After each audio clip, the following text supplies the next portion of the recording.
Nah, malam ini kita akan diberi oleh-oleh oleh pembicara kita, Pak Koboi kita nih, Kang Herman Darmi Ibrahim. Sudah pakai topi koboi ya. Oleh-oleh dari Conference of Party COP27 yang di Sharm el Sheikh beberapa bulan yang lalu ya, tentang transformasi teknologi untuk transisi energi dari Elektro 73. Sedangkan moderator kita adalah teman Fortugawati yang cantik dan aktif sekali, Yani Wicaksono. Makasih Yan udah jadi moderator ya. Nah, untuk itu saya akan bicarakan sedikit CV-nya Yani biar kita paling kenal ya. Udah lama mungkin banyak yang nggak kenal dengan moderator kita ya. Jadi Yani ini dari teknik penyehatan sebetulnya ya, dulunya sekarang teknik lingkungan ya. Betul ya Yan ya? Teknik lingkungan ITB, lulus tahun 80. Tak kenal maka tak sayang loh ya. Kemudian Yani masternya nih hebat ya di Yale University USA tahun 1996. Bidangnya adalah International Development Economics. Nah, sejak 2004 sampai sekarang Yani ini salah satu panitia pengarah nasional PPM dengan programnya Global Environment Facility Small Grant Program GEF SGP ya. Jadi suatu program hibah climate change dan renewable energy untuk masyarakat di beberapa desa di Indonesia. Jadi udah hampir 20 tahun ya bekerja mempromosikan energi terbarukan. Nah, tahun 2001 sampai 2022 Yani jadi tim leader preparation for electricity supply for Halmahera Timur Industrial Park dan Indonesia Konawe Industrial Park di Sulawesi ya. Bulan Maret 2021 Yani receiving award dari In Energy Sector Dedication Pursuing the Use of Renewable Energy di Indonesia. Jadi itulah moderator kita malam ini. Yani Wicaksono ya, senang. Bismillahirrahmanirrahim. Assalamualaikum warahmatullahi wabarakatuh. Mengawali acara Portugal Virtual Gathering ini, marilah kita berdoa sesuai keyakinan kita masing-masing. Perkenankan saya memimpin doa secara Islam pada rekan-rekan yang beragama selain Islam. Kami persilahkan dengan segala hormat untuk berdoa sesuai keyakinan kita masing-masing. Bagi rekan-rekan yang merayakan, kami ucapkan Selamat Natal dan Tahun Baru. Semoga segala aktivitas yang kita lakukan di masa mendatang jauh lebih baik dari tahun ini.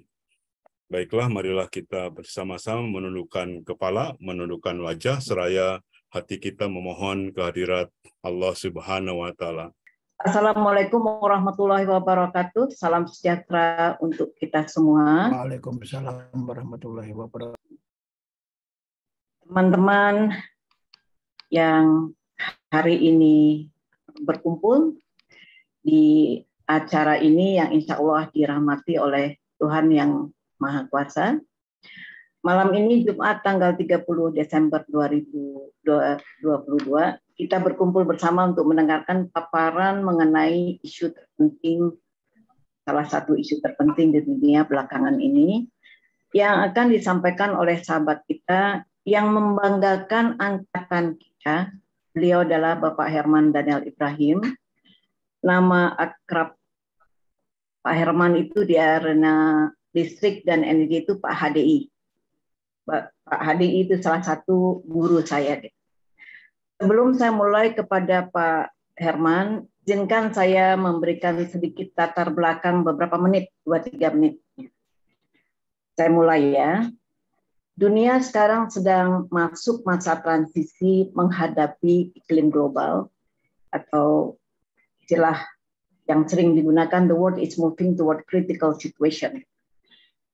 Kita mulai dengan situasi yang ada. Pada tahun 1974, penduduk bumi berjumlah 3,9 miliar. Nah, sekarang di tahun 2022, jumlah penduduk bumi sekitar 8 miliar. Jadi naik almost 2 kali lipat. Sejalan dengan pertambahan populasi, ekonomi di belahan dunia juga berkembang, industrialisasi signifikan tumbuh, dan mobilisasi manusia meningkat. Akibat kegiatan manusia, tumbuhnya ekonomi, salah satu hal saja, sampah pun menjadi problem, jumlah meningkat, sampah kota, sampah industri, B3, limbah medis, dan sebagainya. Area baru untuk pemukiman, pedesaan, industri, pertanian juga bertambah dengan pesat, sehingga terjadi reforestasi hutan yang tidak terkontrol. Nah, semua ini mengakibatkan permasalahan lingkungan hidup jadi rusak. Nah, akibat ultimatenya adalah terjadi kerusakan iklim. Perubahan iklim terjadi karena efek rumah kaca disebabkan oleh polusi emisi karbon yang tinggi, yang pastinya mengakibatkan pemanasan global. Nah, hal ini menjadi problem, tidak hanya problem kita, problem seluruh dunia. Kondisi lingkungan kita semakin tidak sehat. Kalau tidak kita mitigasi secepatnya secara bersama-sama di seluruh dunia, dalam 15 tahun diprediksi akan terjadi kenaikan suhu bumi 1,5 derajat Celcius. Hal ini mengakibatkan pemanasan global yang ekstrim, sehingga akan terjadi kekeringan, kebakaran hutan di mana-mana, gagal panen, wabah, dan sebagian dari daratan akan tenggelam. Untuk itu dunia secara bersama-sama mempunyai satu komitmen yang sama untuk memitigasi dan mencari cara bagaimana mencegah kondisi iklim yang lebih buruk di masa depan. Perjalanannya tidak panjang, perjalanannya tidak pendek.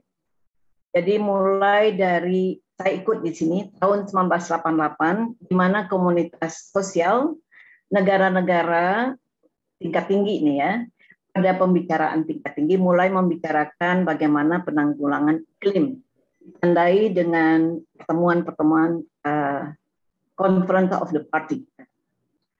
Dan di COP-nya tidak hanya membicarakan mengenai mitigasinya, tetapi juga mengenai bagaimana langkah untuk pembiayaannya. Intinya semua sepakat di dunia tidak boleh terjadi pemanasan bumi lebih dari 1,5 derajat Celcius dalam kurun waktu 30 tahun, 40 tahun ke depan. Dan ini dilakukanlah semacam komitmen bersama untuk menuju karbon netral di tahun 2050 kalau saya nggak salah. Nah, malam ini sahabat kita yang membanggakan kita, Bapak HDI, akan memaparkan beberapa isu penting hasil dari COP27 yang baru saja dilaksanakan di Mesir. Dan juga beliau sendiri menjadi presenter di Mesir di Pavilion Indonesia, nanti pun akan di-share kepada kita. Sebelum Pak HDI mulai, saya akan menyampaikan short CV dari Bapak ya, Pak HDI. Dari pendidikan S1 beliau Elektro ITB 78, S2 Power System dari University of Manchester Institute of Science and Technology UK 1987.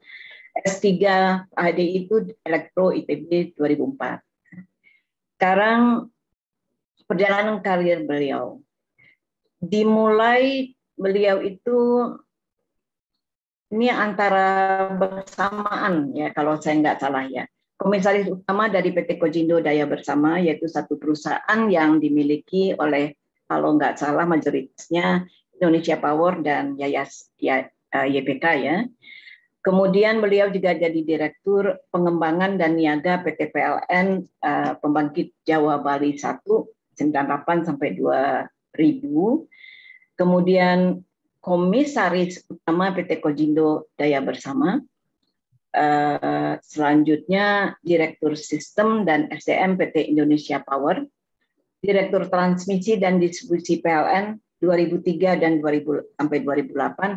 Disinilah saya mulai kenal dengan Pak HDI, yang saya tidak mengira kalau saya satu angkatan. Saya pikir waktu itu beliau jauh di atas saya. Saya kecil gitu.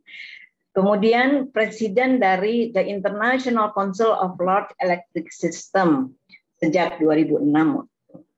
Selanjutnya Pak Herman juga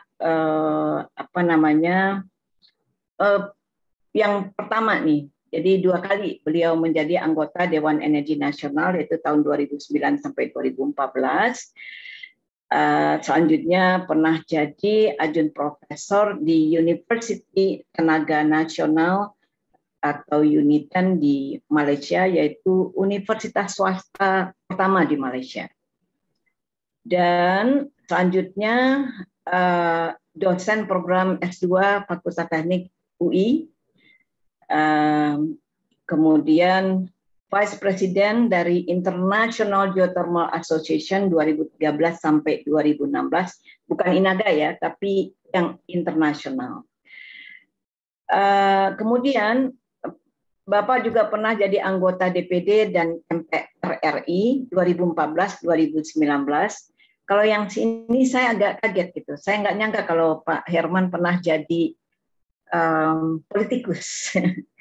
Kemudian Ketua Dewan Pakar Masyarakat Konservasi dan Efisiensi Energi Indonesia, kemudian Dewan Pakar Majalah Listrik Indonesia, Wakil Ketua Dewan Pembina Masyarakat Energi Terbarukan Indonesia sejak 2022, tapi sebelumnya beliau juga pernah menjadi Ketua Dewan Pakar. Kalau yang sekarang Ketua Dewan Pembina. Yang satunya lagi itu Dewan Pakarnya banyak. Dewan Pakar Masyarakat Ketenaga Listrikan, BKE, Badan Kejuruan Elektro untuk Persatuan Insinyur Indonesia, lalu Dewan Pakar untuk Asosiasi Energi Surya Indonesia, dan Dewan Pakar dari Asosiasi Panas Bumi Indonesia. Yang terakhir itu beliau sekarang menjabat anggota Dewan Energi Nasional. Jadi kalau kita lihat perjalanan karir dan background pendidikan Pak HDI, sesungguhnya bila ada Menteri Koordinator untuk Perubahan Iklim atau untuk energi transisi, sebenarnya nggak salah kalau saya katakan beliau itu cocok karena memiliki semua yang dibutuhkan. Pak HDI, without further ado, the screen is yours. Silakan Pak. Terima kasih. Assalamualaikum warahmatullahi wabarakatuh.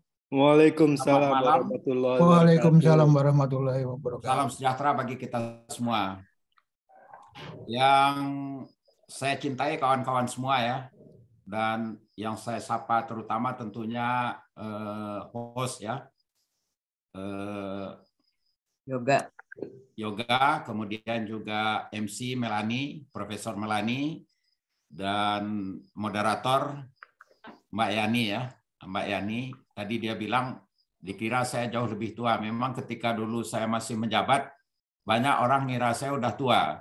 Baru saya dikira agak muda sedikit setelah berhenti. Mungkin nggak tahu tuh. Jabatan itu bikin saya kelihatan tua kali dulu. Stres.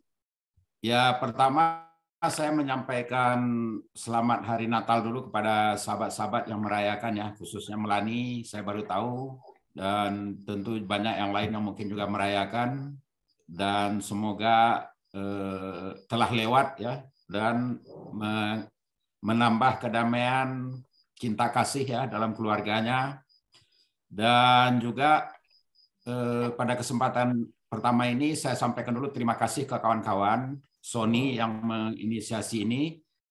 Saya tidak menawarkan, tetapi sebenarnya saya memerlukan untuk menyampaikan ini ke kawan-kawan karena saya sedang mengerjakan di Dewan Energi Nasional ini perubahan kebijakan energi nasional. Jadi yang peraturan pemerintah nomor 79 itu direview dan memang harus dirubah karena banyak realisasinya tidak sesuai, terjadi perubahan lingkungan baik global maupun nasional gitu. Sehingga saya berkepentingan juga untuk menyampaikan ini sebagai sosialisasi tentang transisi energi, dan malam ini salah satu tekanannya adalah tentang transformasi teknologi karena kita orang dari alumni Institut Teknologi Bandung. Saya akan sampaikan, tapi sebelumnya saya perlu memohon maaf dulu ke kawan-kawan. Bidang energi ini dan teknologinya itu luas sekali, sehingga saya juga lebih banyak menguasai secara strategik, tetapi kalau yang saya dalami benar hanya listrik. Tetapi sebagai anggota Dewan belajar terus tentang semua aspek-aspek energi sampai juga ke ke kaitannya dengan lingkungan dan perubahan iklim. Jadi saya akan sampaikan presentasi saya waktu diumumkan judulnya transformasi teknologi untuk transisi energi ya. Jadi tidak ada perubahan iklimnya. Terus saya tambahkan karena sebenarnya semua orang ke COP itu kata kunci utamanya adalah perubahan iklim atau mitigasi perubahan iklim. Bagus sekali tadi dari sahabat kita Yani ya, Mbak Yani menyampaikan pengantarnya. Ya memang itulah situasinya.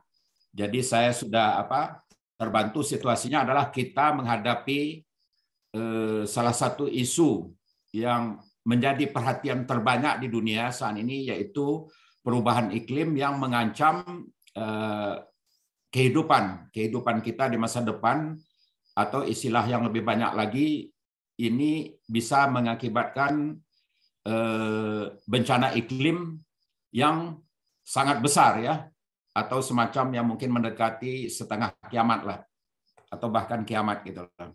Dan bencana iklim inilah yang menjadi isu dunia paling banyak diurusi saat ini ya, karena memang realisasinya banyak sekali sudah kejadian-kejadian yang diperkirakan itu disebabkan oleh perubahan iklim, dan perubahan iklim itu disebabkan oleh emisi gas rumah kaca. Ini Sham El-Sheikh namanya. Sinai ini adalah Balinya Mesir, Balinya Egypt ya, Sinai ini. Jadi memang Nah, ini pintu gerbangnya. Pintu gerbang COP27 Sham El-Sheikh, Egypt 2002. Saya berfoto untuk kenangan di sana. Dan inilah bahan presentasi saya, slide pertama. Ini saya kutip dari grupnya Ernst & Young, karena banyak yang membuat kesimpulan.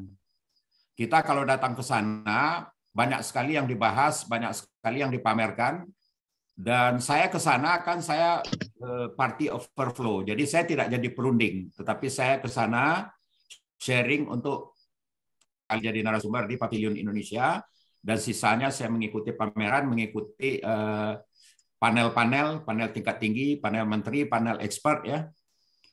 Dan yang bernegosiasi adalah tim negosiasi, dipimpin langsung oleh Dirjen Perubahan Iklim, dan kalau menterinya datang juga menterinya ikut negosiasi, dan negosiasinya itu tentu per bidang, ada bidang pendanaan, ada bidang yang terkait dengan emisi gas rumah kacanya, terus banyak sekali bidangnya.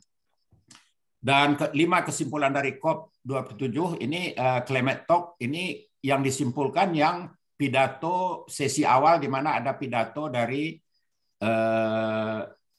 Sekjen PBB ya, ini di bawah UNFCCC, United Nations gitu loh. Nah, isi pidato termasuk dari Sekjen PBB juga itu semua mengkhawatirkan. Jadi di tengah situasi yang mengarah kepada buruk sekali, kalimatnya bagus tapi saya sudah lupa persisnya. Jadi pertama, dana pengganti kerugian akibat bencana iklim di negara berkembang itu diakui, istilahnya baru diakui ya, bukan disetujui, namanya diakui. Acknowledge, has been acknowledged by developed countries gitu loh. Di antaranya ada New Zealand ikut untuk mengakui ini, dan jumlahnya akan dikeluarkan 340 juta yang dianggap kerugian itu adalah beberapa lokasi yang kena banjir atau bencana alam kekeringan ya di Afrika, dan termasuk banjir yang terjadi di Pakistan, Bangladesh. Nah, ini diakui. Pendanaan itu sendiri sebenarnya yang dijanjikan di butir 5 ini kan ada 100 miliar dolar dari negara maju itu per tahun gitu janjinya. Ini belum ada pembicaraan atau bagaimana hasilnya belum ada.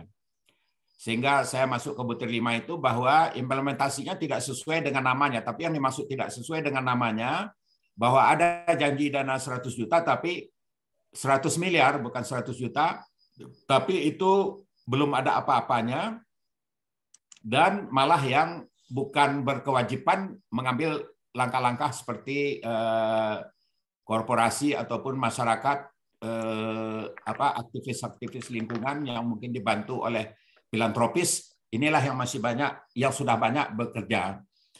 Lainnya, bahwa kepentingan pengembangan energi fosil tidak akan turun tanpa perlawanan. Jadi diamati bahwa energi fosil terus berkembang. Di COP yang lalu juga ada demo, orang Inggris sendiri berdemo, diikuti juga oleh tamu-tamu kepada negaranya yang masih terus mengebor sumur minyak baru di Laut Utara gitu ya.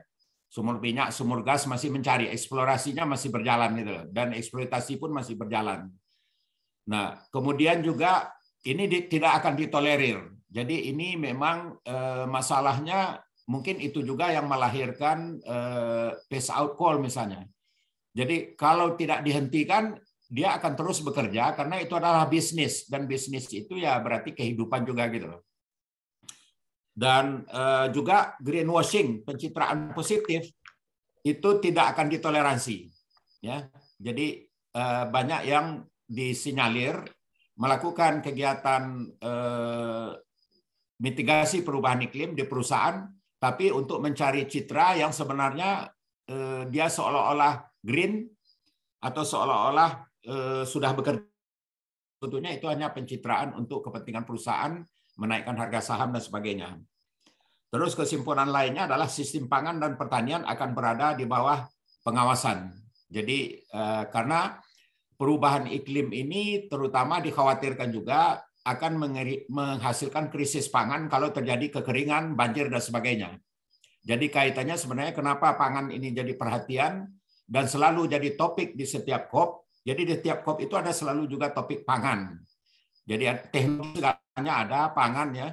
Kemudian emisi-emisi itu sendiri, sains daripada greenhouse gases emission itu juga dibahas. Nah, inilah kesimpulannya. Ini slide saya berikut. Nah, ini baru bergerak dia. Ini kesimpulan versi Clean Air Task Force Amerika. Sebuah apa ya? Organisasi non pemerintah yang punya perhatian besar terutama terkait teknologi. Jadi kesimpulan dia mengembangkan solusi atau teknologi yang inovatif untuk energi bersih dan untuk masalah iklim generasi berikutnya. Jadi maksudnya ini adalah meneruskan riset dan pengembangan sampai dia menghasilkan suatu solusi yang bisa diaplikasikan. Kemudian memusatkan pembangunan selatan dunia. Jadi selatan dunia itu termasuk Indonesia, Amerika Latin, ya, Afrika, dan mendukung mereka yang berada di garis depan perubahan iklim. Mereka ini adalah maksudnya mereka yang di selatan itu. Jadi ini karena di selatan ini adalah daerah pertumbuhan di luar Cina, daerah pertumbuhan itu di selatan, di sisanya nggak cukup. Dan ini yang juga akan diperhatikan khususnya untuk aktivitas-aktivitas climate change di sini. Kemudian bergerak dari ambisi ke tindakan, jadi action. Banyak sekali poster-poster di COP itu tentang action gitu loh. Karena selama ini action ada, tapi hasil juga tidak ada. Dan action itu saya kira dianggap kurang, karena nanti dapat dilihat dari realisasi emisi gas rumah kaca ataupun emisi CO2 dari energi. Terus kesepakatan menurut dia lagi kesimpulannya adalah dari pertemuan-pertemuan itu disepakati mengurangi emisi karbon dan emisi metan secara bersamaan. Nah, ini dia mengamati, dia hadir di sana mengamati, berpartisipasi. Kesimpulannya begini, kalau yang tadi itu dari pidato-pidato utama. Ini outlook konsumsi energi dunia tahun 2000, data tahun 2021 ya. Jadi energi primer dunia itu total 14.500 juta ton oil equivalent. 1 ton oil equivalent kira-kira bagi aja berat jenis, jadi kira-kira 1.100 liter ya. Jadi ini ton oil equivalent ini dijadikan satuan energi Karena lebih mudah apa namanya ini, orang bukan energi pun bisa bayangkan dengan baik gitu loh, dibandingkan kalori, kilowatt hour dan sebagainya. Jadi walaupun bicaranya perubahan iklim, satuannya tetap menggunakan satuan unit dari fosil. Saya pernah dikritik oleh sahabat kita Kusmayanto. Kusmayanto waktu dia mungkin masih Menristek, saya juga udah waktu dia Menristek, saya wakil ketua Dewan Pakar METI, dia kalau nggak salah ketuanya kali waktu itu. Ya. Terus dia bilang, lah kok bicara energi terbarukan tapi satuannya ton oil equivalent gitu. Tapi seluruh dunia masih pakai ini. Nah, dari 14.500 ini 84,3% itu energi untuk combustion, ya. Dan hanya 15,7% yang tidak combustion dan umumnya itu untuk listrik. Jadi yang listrik, yang tidak combustion itu adalah menghasilkan listrik, yang combustion itu digunakan dengan cara membakar. Ini saya jelaskan begini sedikit supaya sumber daripada emisi itu adalah semua yang ada proses combustion untuk menghasilkan energi. Jadi kalau di listrik itu ya semua pembangkit dari batu bara, gas, minyak itu menghasilkan itu dengan combustion.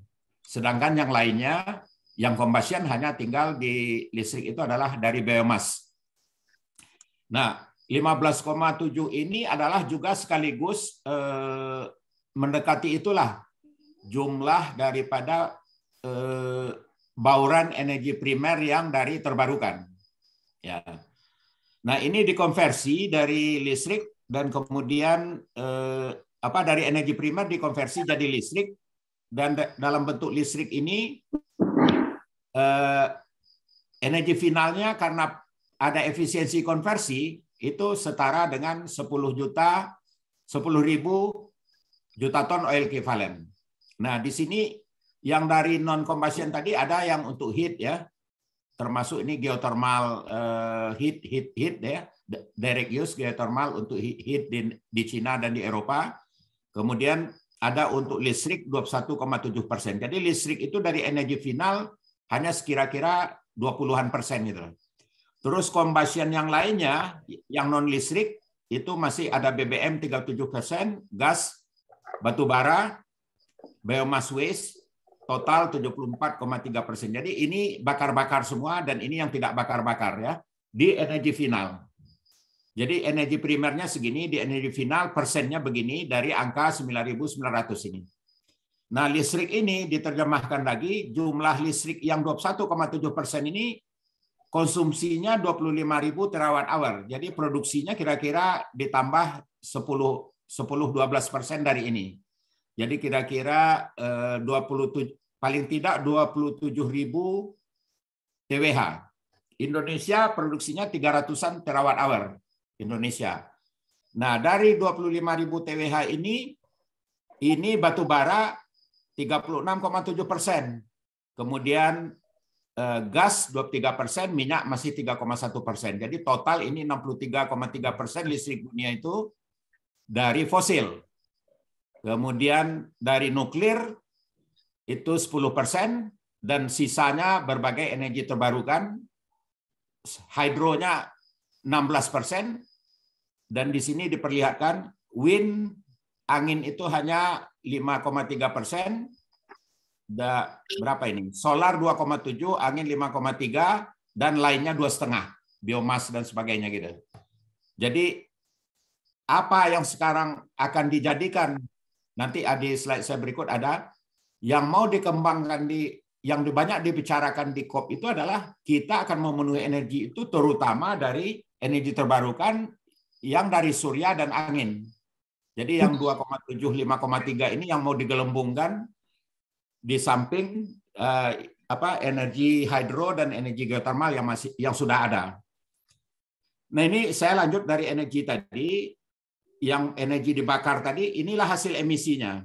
Dan hasil emisi ini dalam satu gambar ini langsung banyak bicara ya. Cina itu 30% sekarang. Waktu di sini ini masih 29, sekian, tapi tahun 2022 ini Cina 30%. India saya lupa persennya, USA ini sekitar 15%. Jadi Cina, India, USA ini lebih 50%. Terus EU yang besar. Nah, ini rest of the world. Jadi termasuk Indonesia di bawah ini. Nah, ini situasinya, dan Cina ini belum turun juga. Nah, ini emisi ini dari tahun 70, kalau dilihat bentuknya kan eksponensial ini. Memang di sini ada naik, ini turun. Ini sebenarnya kaitannya dengan ini krisis ekonomi 2008 nih. Ini COVID nih. Ya, 2019 turun, ya 2019 belum COVID ya, tapi ini ada turun, resesi ekonomi juga lah sebelum COVID ya. Nah, ini milestone atau bukan milestone, ini program-program UNFCCC ditandatangani tahun 92. Ini yang di UNFCCC ini United Nations Framework for Climate Change Convention. Jadi yang mewadahi COP itu di Rio de Janeiro bulan Juni tahun 92. Terus efektifnya disetujui, diratifikasi itu baru Mei 94. Bersidang, jadi COP pertama itu adalah 94 dari efektifnya ini. Makanya harusnya tahun 22 ini COP ke-28, tapi karena tahun 21 tahun 2020 tidak ada COP, jadi hilang satu, jadi 27 gitu loh. COP itu satu kali setiap tahun. Nah, pada tahun 97 bulan Desember itu ditandatangani protokol Kyoto, tapi untuk meratifikasinya butuh sampai 8 tahun. Karena di situ ada syaratnya at least 50% dari emisi negara yang meratifikasi itu total emisinya harus 50% total. Waktu itu Rusia nggak mau nandatangani. Sehingga karena Rusia belum nandatangani, jadi berlarut-larut baru ditandatangani Rusia pada akhir 2004 dan 2005 di COP 2005 efektiflah protokol Kyoto, tapi di sana ada time frame-nya sampai 2015.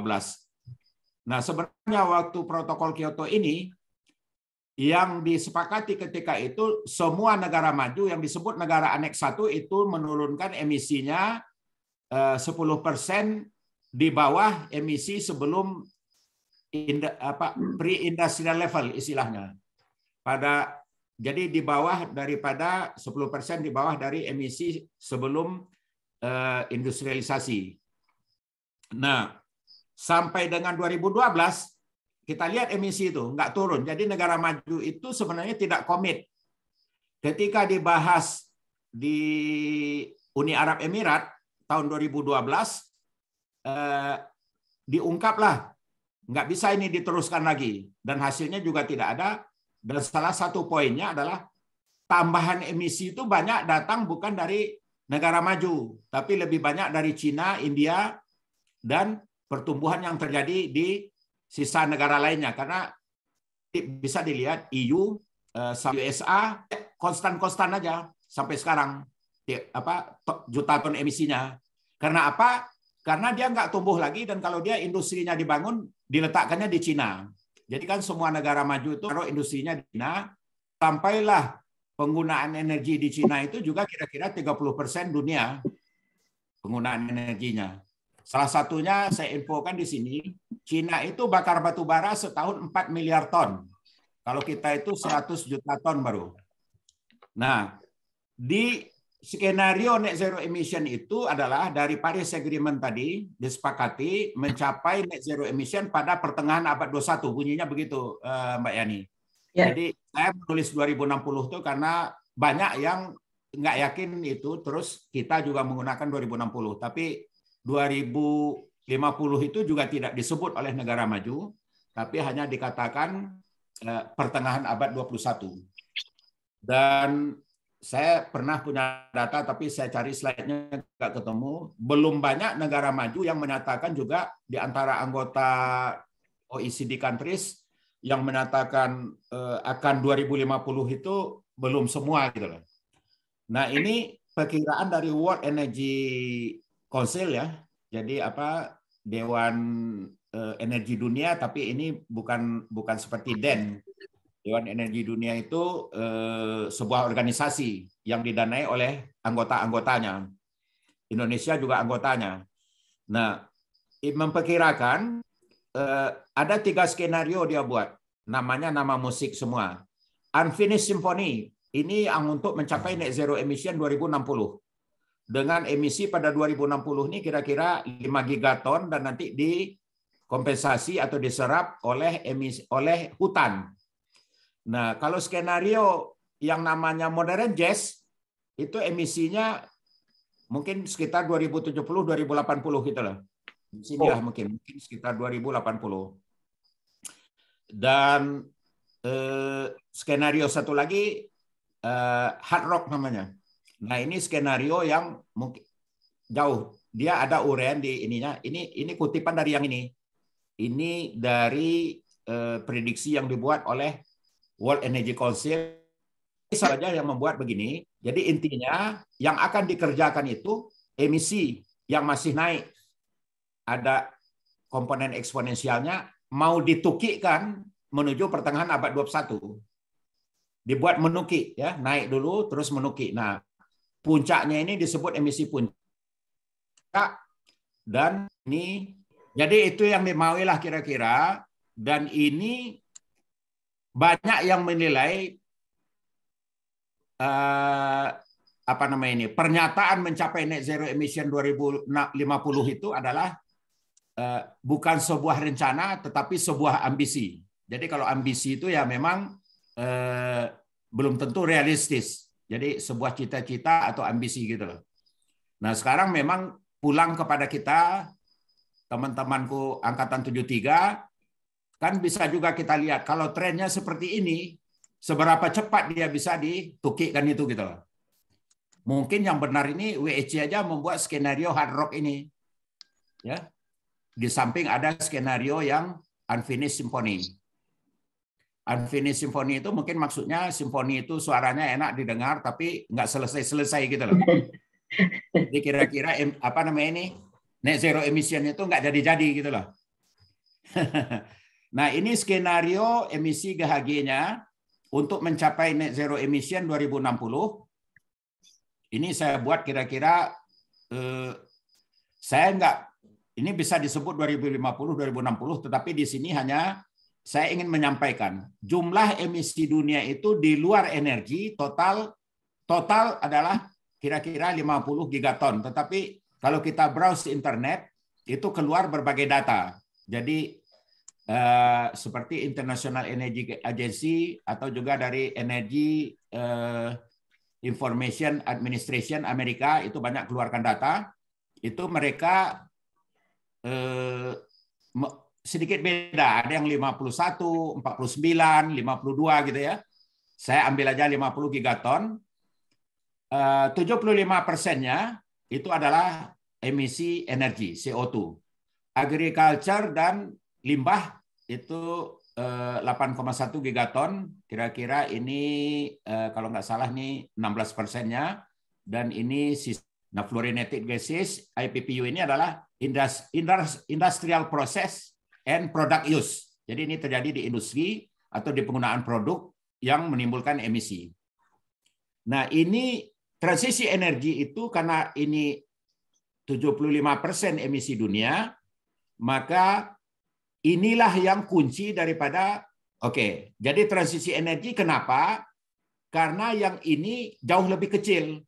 Jadi inilah yang mau diutamakan, kira-kira begitu. Jadi kuncinya transisi energi. Nah, apa yang akan dilakukan? Yang inilah yang akan diturunkan. Saya nggak punya data, tapi ini saya coba perkirakan dari berbagai kajian-kajian ya. Ini estimasi saya aja.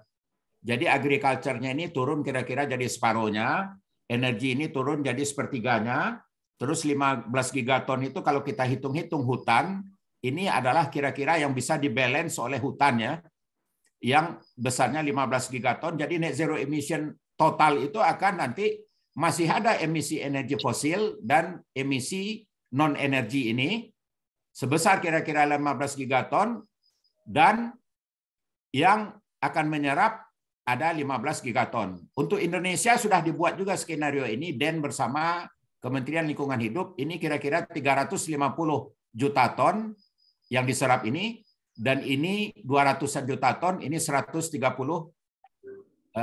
juta ton. Tapi itu juga ambisi, belum ada hitungannya. Nah, penyerapan ini memang saat ini kalau di COP ini belum ada kesepakatan cara menghitungnya. Penyerapan oleh hutan, penyerapan oleh laut, penyerapan oleh lainnya itu belum ada. Sehingga sekarang yang dibicarakan banyak itu baru mengurangi emisi, yang disebut juga itu adalah adaptasi ya dan mitigasi. Tapi penyerapan ini kesepakatan tentang perhitungan penyerapan belum ada. Salah satu baru-baru ini saya ada pertemuan DEN dengan Direktur Jenderal Perubahan Iklim ini, Pengendalian Perubahan Iklim (PPI) ya, Ibu Laksmi. Dan beliau saya tanyakan kenapa hutan Indonesia yang jumlahnya 66 juta hektar dan secara sains 15 ton per hektar menyerap emisi, jadi totalnya 1 gigaton emisi energi kita 600 gigaton, kan mestinya kita negatif emission gitu loh. Terus dia jawabnya, kita kan nggak bisa tahu emisi yang menjadi gas rumah kaca yang pergi ke atmosfer itu berapa dan berapa yang diserap di bawah gitu loh. Metode pengukuran belum ada. Jadi karena itu belum ada kesepakatan dari perundingan-perundingan itu untuk perhitungan penyerapan oleh hutan maupun oleh yang lainnya. Tapi di saat ini masing-masing negara membuat perkiraan-perkiraan. Jadi yang untuk Indonesia draft yang sekarang ada ini nanti penyerapan ini 300 kalau nggak salah saya kira-kira 330-an kali ya. Terus energi dikasih budget 130 dan yang ini dikasih budget 200 dan ini minus sekian. Jadi itulah skenarionya untuk Indonesia. Ini skenario jadi tadi emisi. Nah, inilah nanti yang akan butuh teknologi. Karena ini adalah penggunaan energi primer. Jadi yang 3 ini warnanya ini kebetulan ini ya, coal, oil, gas. Ini yang 3 ini. Ini saat ini 85%. Ini 15% dan termasuk nuklir 4%. Jadi nuklir 4%, jadi yang non nuklir 11 ya. Jadi ada biofuel, hydro, lainnya. Ini energi primer ini. Yang tadi ada juga energi final ya. Energi primer itu sumber energi yang digunakan untuk sebelum pengguna akhir. Dan yang ini kalau kita bertransisi, ini versinya perkiraan energi primernya World Energy Council itu 18.500. Sekarang nih 14.500. Cuman saya kira perkiraan ini terlalu kecil ya. Karena apa? Penduduk dunia itu dari proyeksi World Bank itu akan menjadi sekitar 10,5 miliar pada tahun 2060. Dan kalau ini dari 8 naik ke 2060 berarti konsumsi rata-ratanya per kapita tetap. Sedangkan masih banyak negara yang selatan ini yang perlu pertumbuhan dan pertumbuhan itu adalah driver meningkatnya konsumsi energi. Nah, oleh IEA, World Energy Outlook-nya IEA sekitar 20 ribuan. Dan oleh Energy Information Administration-nya Amerika sekitar 22 ribuan ya. Juta ton oil equivalent. Dan skenario nyata di WEC itu harus tinggal sekitar 5 ribuan ini. Jadi nanti ini 5 ribuan, jadi sisanya ini mesti sekitar 15 ribuan MTOE. Jadi ini akan diperlebar, ini akan dipersempit. Jadi inilah yang disebut nanti phase out, phase down itu. Karena ini memang pasti harus begitu udah tua dihentikan, yang operasi dihentikan gitu. Ini phase out ini. Nah, pekerjaan besarnya itu satu adalah teknologi dan sumber energi untuk yang luas besar ini. Yang kayak segitiga ini. Mau diisi dengan apa ini sumber energinya? terus teknologinya itu belum ada gitu. Dan kita baru bisa memphase out ini kalau ini ada solusinya. Jadi permasalahan pertama adalah teknologi, sumber energi, itu persoalan pertama. Persoalan kedua apa yang akan muncul, dari mana nih uangnya? Kira-kira begitu. Karena ini juga di negara berkembang, di negara maju sama semuanya, berarti teknologi yang menggunakan ini harus keluar semua. Dan penggunaan coal, gas, dan oil ini di negara maju juga besar. Ya, jadi bukan persoalan kita aja, di seluruhnya ini. Nah, ini perspektifnya. Jadi energi primernya net zero emission itu harus 75-85% energi terbarukan atau energi baru rendah karbon. Nah, ini skenario transisi energi menuju net zero emission, dan ini akan dilakukan saat ini dengan teknologi yang masih dalam pengembangannya, tapi ke depan itu nanti pengembangan itu harusnya sudah berhasil gitu loh. Nah, transportasi, pembakaran BBM, transportasi sebagian besar mau dialihkan ke listrik, juga ke hidrogen. Konsepnya kalau yang banyak dipamerkan di COP dan juga di informasi yang saya dapat dari beberapa negara, hidrogen ini adalah untuk heavy vehicle. Jadi untuk truk, bus, kemungkinan juga nanti untuk kapal laut ya, hidrogen. Dan yang pindah ke listrik ini sepeda motor, mobil ya, mobil penumpang gitu loh. Sedangkan biofuel itu untuk pendukung, karena mungkin nggak seluruhnya akan bisa dipaksa untuk ke listrik dan hidrogen. Nah, baik itu biosolar, bioetanol, dan bioaftur untuk pesawat. Untuk pesawat ini bioaftur mungkin katanya bisa bioaftur 30-40 begitu. Nah, ini transportasi situasinya begitu. Ini syarat untuk kita bisa melakukan transisi energi tadi menuju net zero emission atau emisi yang rendah. Dan kenapa listrik? Karena memang dari praktek yang tadi, pembakaran ya pembakaran. Jadi yang paling besar sumber untuk energi terbarukan itu konversinya ke listrik. Kalau dia langsung digunakan, itu kan melalui pembakaran gitu loh. Nah, industri, pembakaran batu bara dan gas semaksimalnya yang bisa dialihkan pindahkan ke listrik. Jadi kalau ada bakar batu bara dan gas, proses itu menggunakan batu bara dan gas yang dibakar, alihkan ke listrik. Tapi kalau tidak bisa juga, pembakaran tak tergantikan, itu pakai carbon capture atau pakai hidrogen juga.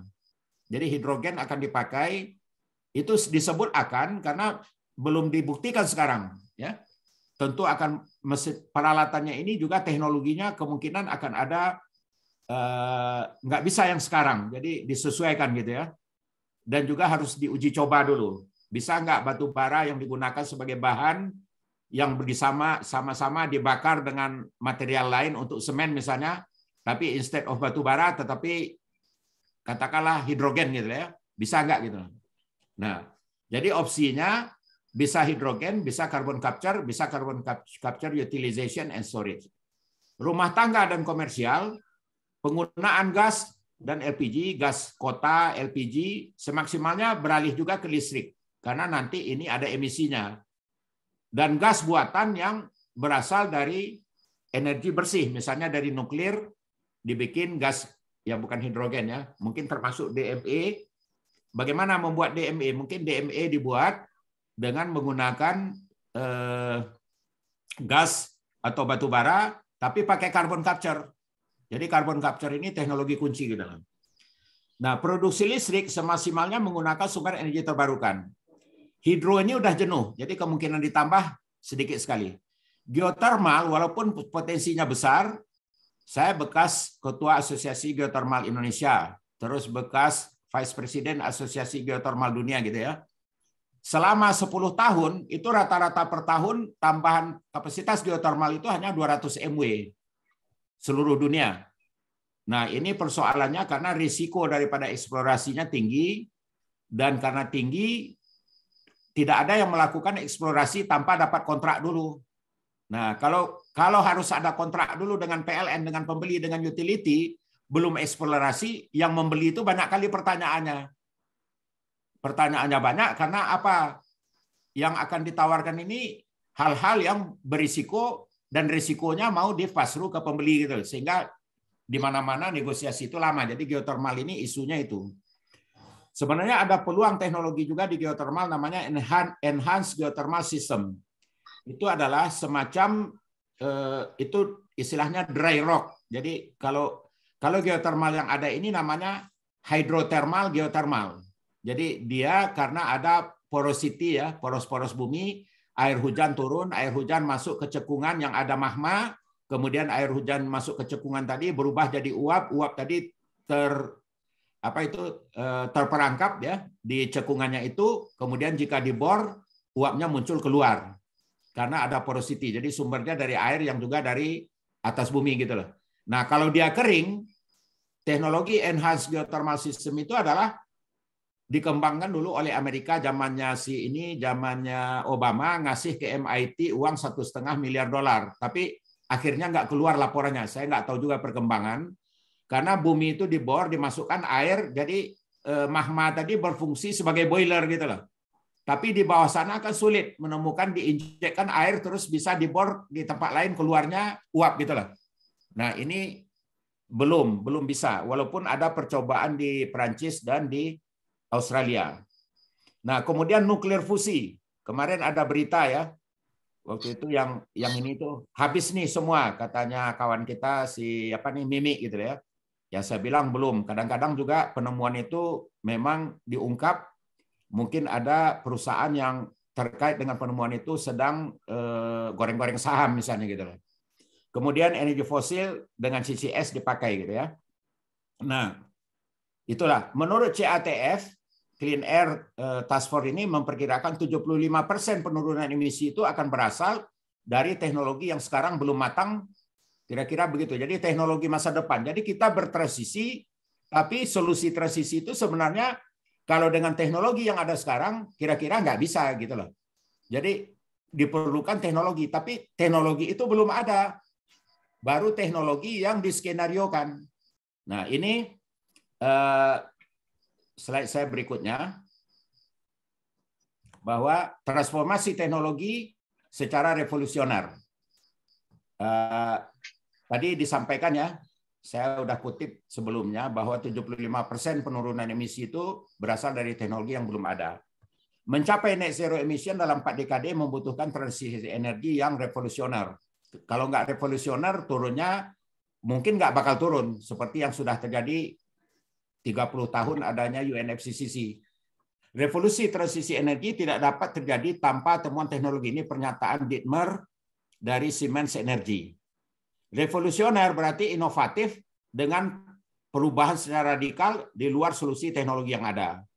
Dan tentunya juga harganya kompetitif atau tidak unaffordable gitu ya.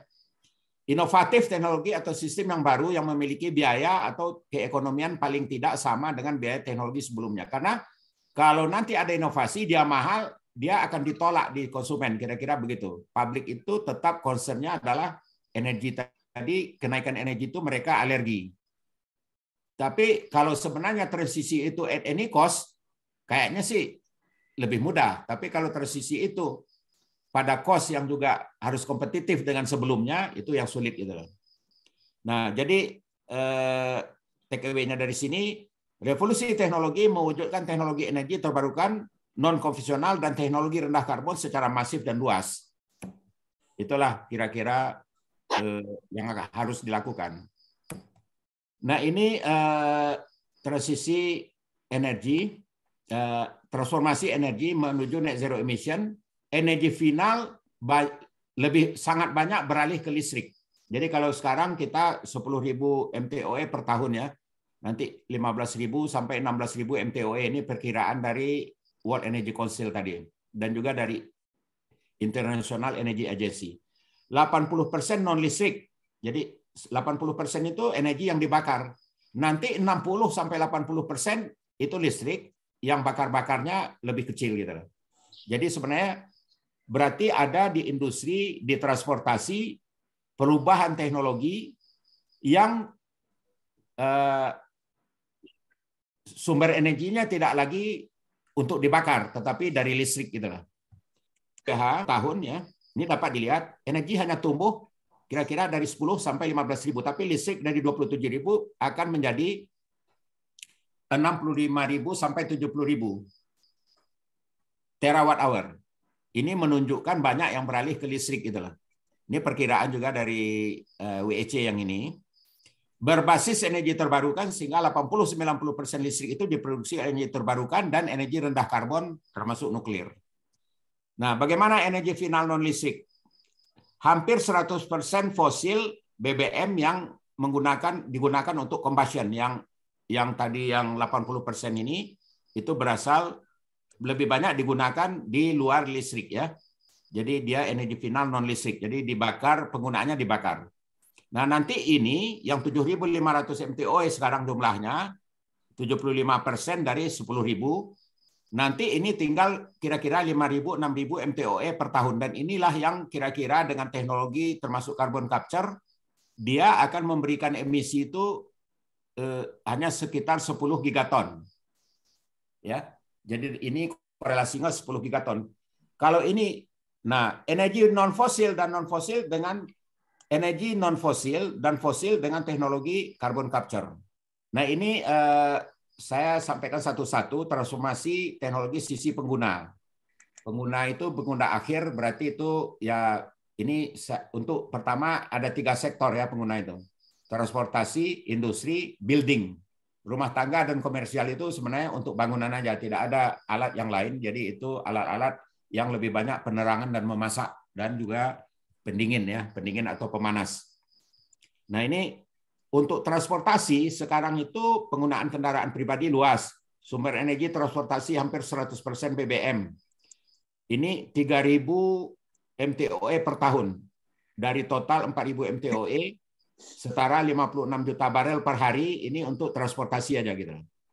Teknologi kendaraan didominasi oleh internal combustion engine, yang pembakarannya. Kita akan bertransformasi, dan transformasi ini diskenariokan adanya perubahan gaya hidup yang lebih. Ini banyak pendapat ahli termasuk di Indonesia begitu, karena kalau kita mau berubah transisi tapi teknologinya aja gaya hidupnya nggak berubah, itu akan sulit dicapai. Jadi gaya hidup yang lebih green gitu ya.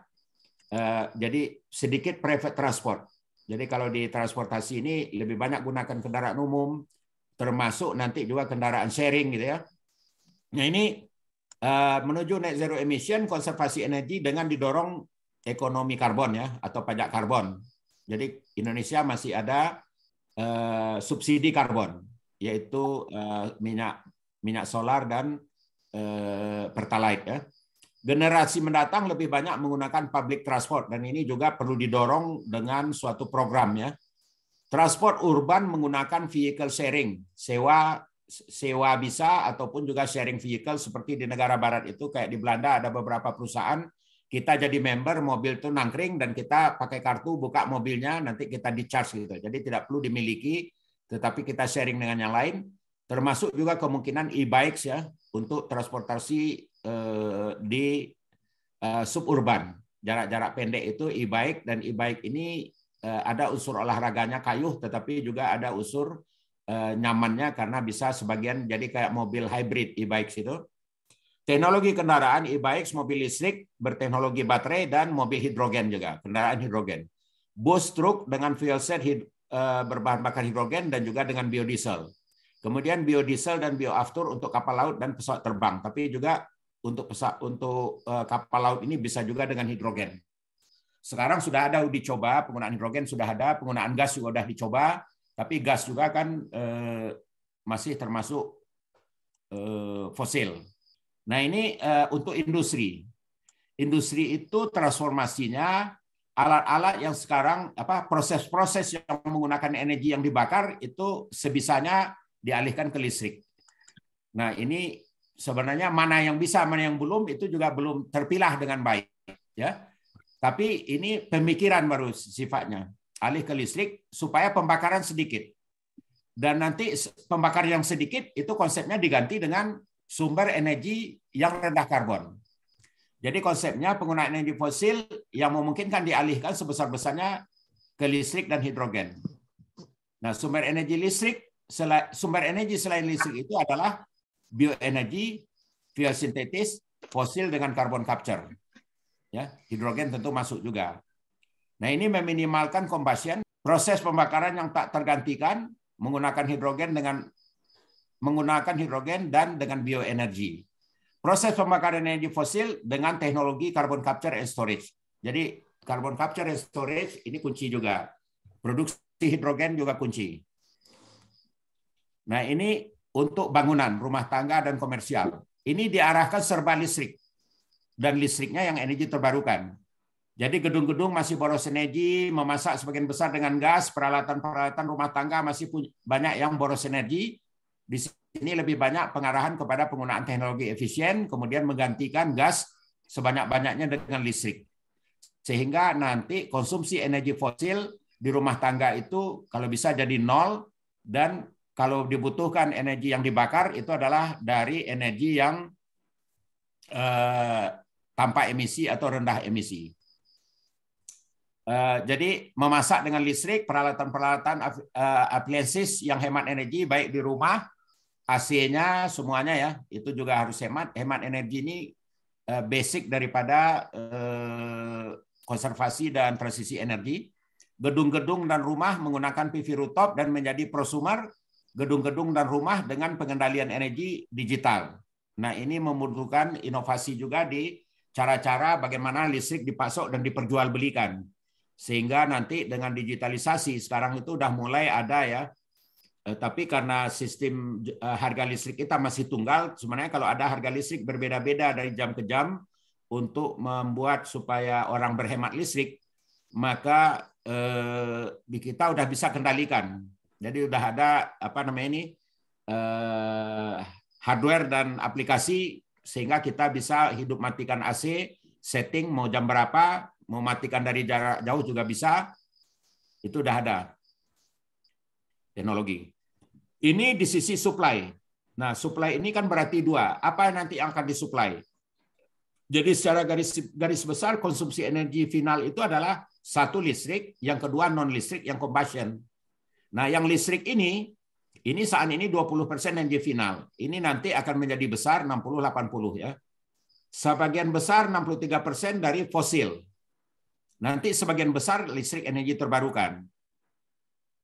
PLTA sudah menuju jenuh, listrik energi terbarukan, PLTS dan PLTB saat ini masih sedikit.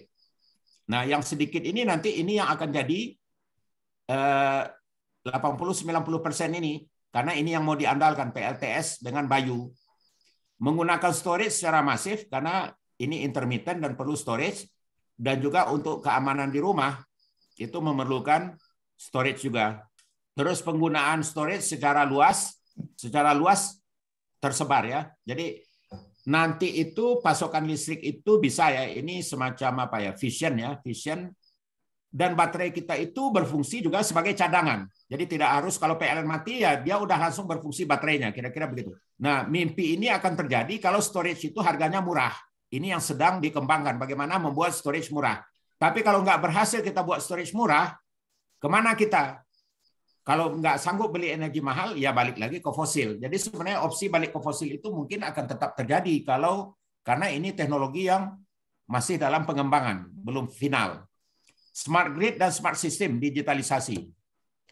Nah, ini penyediaan non listrik. Jadi yang sekarang 80%, nanti tinggal 20-40% yang bakar-bakar. Ya.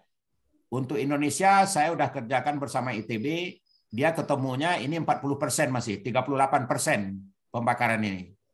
Ya, 62 yang bisa dengan tidak bakar yang berasal dari energi terbarukan dan energi barunya nuklir gitu lah.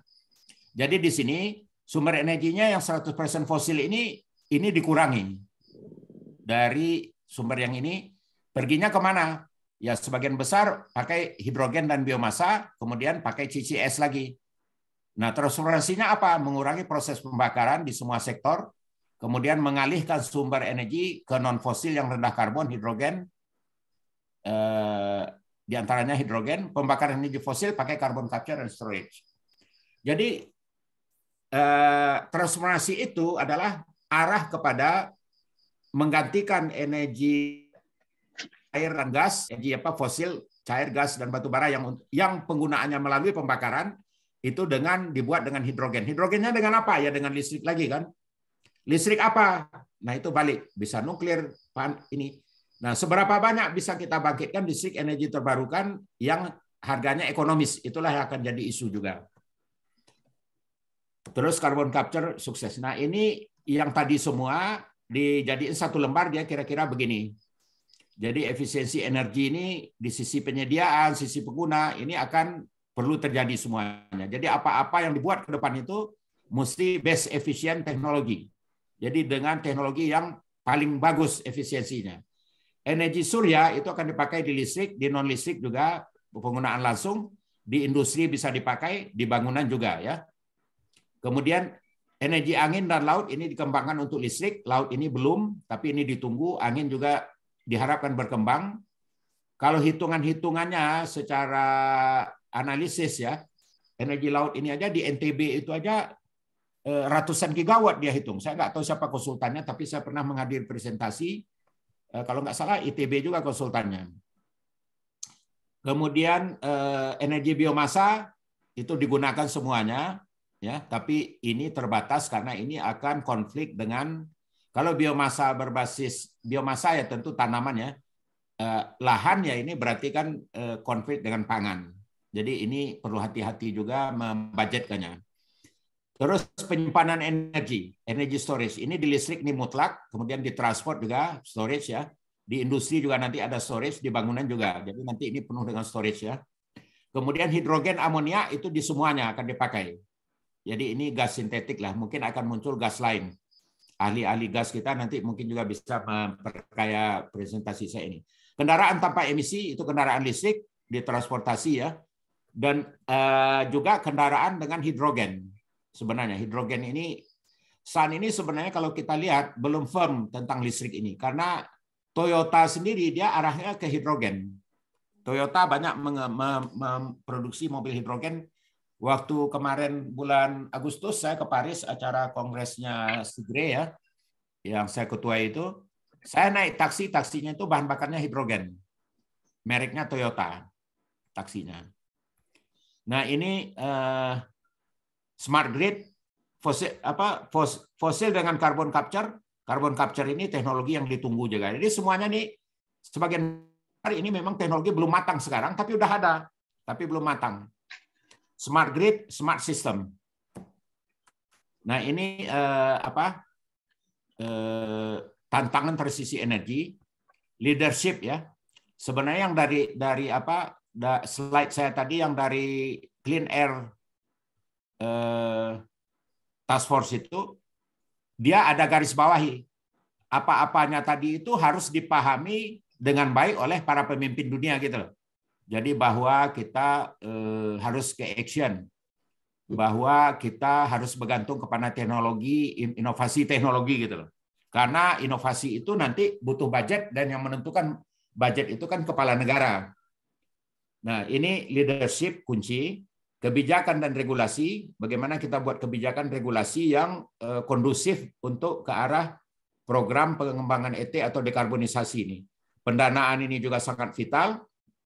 Kemudian transformasi teknologi ya, ini termasuk yang kunci karena tanpa ini ya tadi orang Siemens juga udah bilang semuanya juga yakin ya nggak bisa kita transisi kalau teknologinya belum matang dan yang setengah matang tadi nggak akan bisa terjadi gitu loh.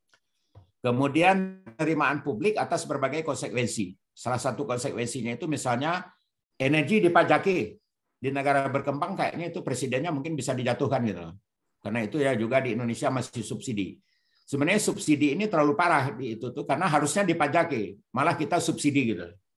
Nah, negara di Skandinavia saya pernah kunjung tuh Norway, kemudian Swedia dari tahun 55 dia BBM tuh udah kena pajak. Kita dari dulu tuh ya di subsidi terus sampai sekarang. Walaupun orang punya mobil itu sebenarnya bisa bayar. Yang problemnya kan bukan tidak bisa tapi tidak mau, ya. Kemudian menjaga keamanan pasok dan keterjangkauan harga. Dan ini pernyataan di Glasgow tahun lalu, menteri kita juga ya itu sesuai juga umumnya suara di DEN, kita transisi energi, tapi yang utama itu tetap adalah ketahanan energi, khususnya tentang keamanan pasok dan keterjangkauan harga. Artinya apa? Kalau pilihannya keamanan pasok dan harga terjangkau atau bersih, pilihannya adalah keamanan pasok, harga terjangkau, bersih. Jadi bersih itu adalah sesudah keamanan pasok dan keterjangkauan harga. Kalau di mengukur ketahanan kan memang ada 4A ya, availability, accessibility. Availability itu termasuk security. Jadi availability dan security. Jadi tersedia dan aman. Habis itu accessibility. Accessibility itu bisa orang kalau memerlukan bisa didapat gitu loh. Jadi bisa diakses itu maksudnya bukan ditempuh ya, tetapi ada akses dia untuk mendapatkan energi yang dia butuhkan gitu. Nah, habis itu baru keekonomian atau keterjangkauan harga, affordability, dan terakhir baru acceptability. Dan acceptability itulah yang menyangkut dengan energi bersih.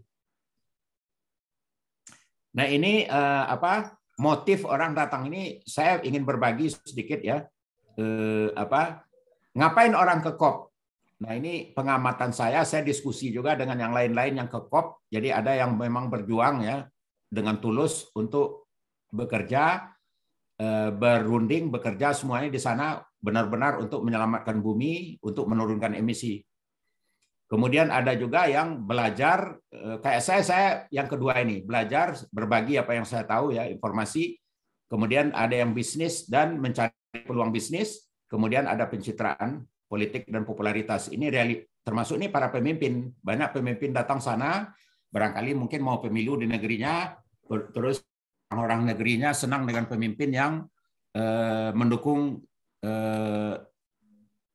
dekarbonisasi. Jadi dia datang sana bisa begitu. Nah ini souvenir dari mana? Dari COP27 ya. Ini namanya apa ini ya? Saint Catherine Monastery. Ini salah satu lokasi yang ditempuh kira-kira 2 jam. Saya pergi ke sini waktu itu, cuman nggak saya kasih foto, saya nggak enak lah. Nah ini adalah karya-karya seni yang dibuat oleh seorang seniman visual artis namanya Denis Sagdik. Nah ini akan ini satu gambar 30 detik, silakan tonton ya ini. Nah ini lukisan tadi itu adalah berasal dari kertas yang potongan-potongan kertas. Jadi luar biasa artis ini. Nah ini potongan-potongan kertas, jadi lukisan itu.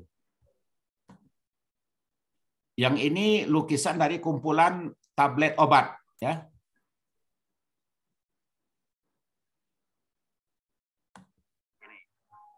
Ini juga sama, ini dari tablet-tablet. Nah itu tablet. Ya. Ini dari kabel.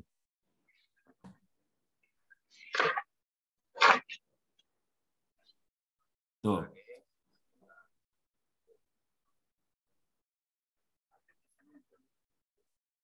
Itu dari kabel.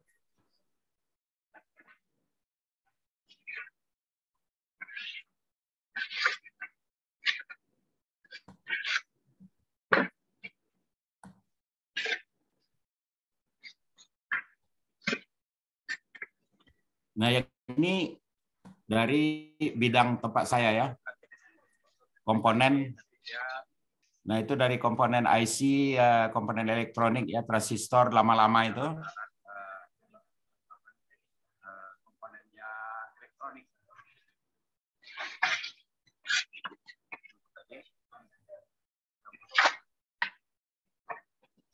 Oke ya. Oke. Jadi ini perempuan ini, Denis namanya. Nah, ini slide berikutnya souvenir yang lain. Nah, ini apa? Foto-foto saya lah.